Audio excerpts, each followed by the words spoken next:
In Genesis 35, starting in verse 16, we have the birth of Benjamin. Now, this should be a joyous occasion, but it's not. So, starting with verse 16, you have Benjamin being born. Rachel goes into labor. This is her second child. Now, Rachel is the wife of Jacob, also known as Israel. So now it's time for Rachel to give birth. She goes into labor, and the labor is difficult. It's super hard. It's so bad that she knows she's dying. So with her last breath, she names Benjamin Ben-Oni, not Benjamin. And Ben-Oni means son of my sorrow. Oh my goodness. Oh, it's horrible. But Jacob, whose name was changed to Israel, he says no, his name will be Benjamin, meaning son of my right hand. Okay. Why does this matter, and what does this have to do with the Messiah? So the place where Rachel dies, she goes into labor and then she dies in this place at Bethlehem Ephratah. She was a little ways away. And that is the same place that the Messiah was going to be born. It is. And also, because he's born in Bethlehem Ephratah, he's born at the Tower of the Flock, where all the sacrificial lambs were to be born. That's where he was born at. And the name that she gives him, and then the name that Jacob or Israel gives him, is prophetic in nature. It points to who the Messiah is going to be. And I know you're saying, how is that? Look at Isaiah 53.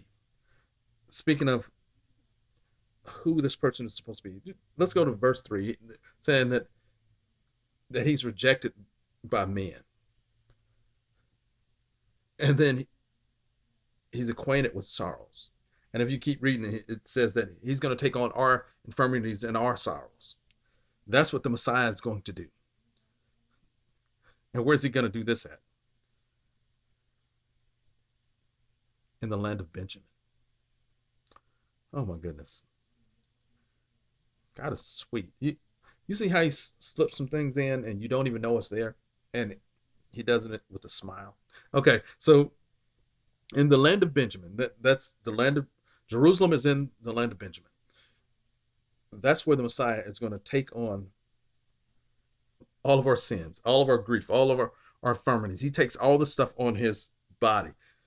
He's the one that gets whipped on his back. He's the one that gets spit on. He's the one that gets punched in the face. He's the one that gets abandoned. He's the one that everybody hides their face because they don't want to be seen with him. That's the son of sorrow. He takes on all that. He's the one that has a crown of thorns placed on his head to mock him. That's what he's gone through. The only thing he was guilty of doing was healing people, delivering people. He was guilty of doing good, of being God. That's what he was guilty of. But people were so power hungry, they would rather see him die than to see God move. So he's the Ben-Oni, but he's also the Benjamin or Benjamin. He is the son of my right hand. The right hand is the place of the firstborn son. It's the place of power. And there are people that will say, God doesn't have a son. Really? You haven't read Proverbs? Proverbs 30?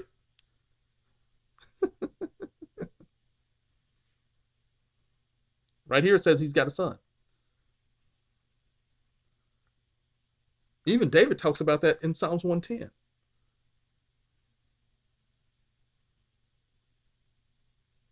Hmm.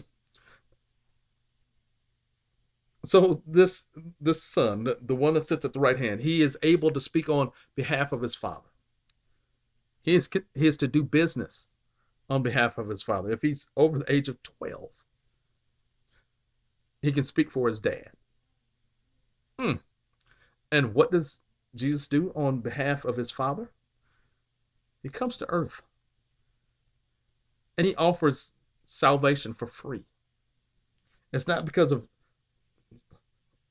what how much money you have. It's not because of what social club you're in. It's not because of your skin tone.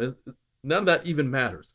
It doesn't matter of where you're from or what you eat. It's all about accepting the Son. Because if you don't accept the Son, you're surely not going to accept the Father.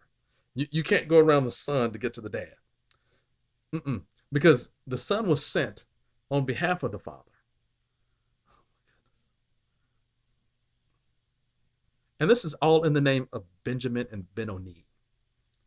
This is the picture of the Messiah back in Genesis.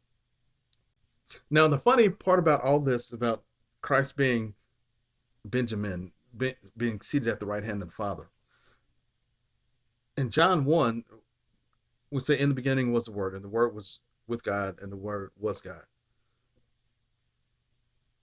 In Hebrew, in the Hebrew manuscripts, it wasn't that he was with God, it was he was beside him. He was on the right hand.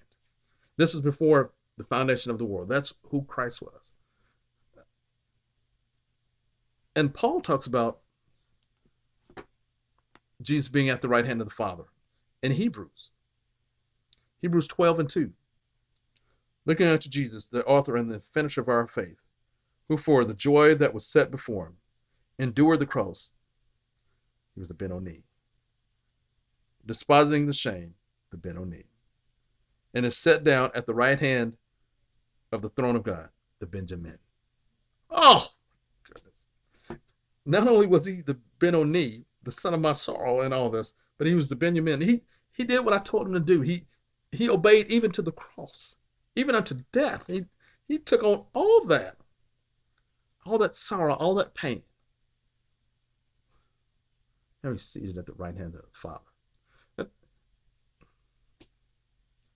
I'm glad God showed me this. He's not either or. He's not either he's Benjamin or Benoni. He's not either or. He's both. It's the Messiah,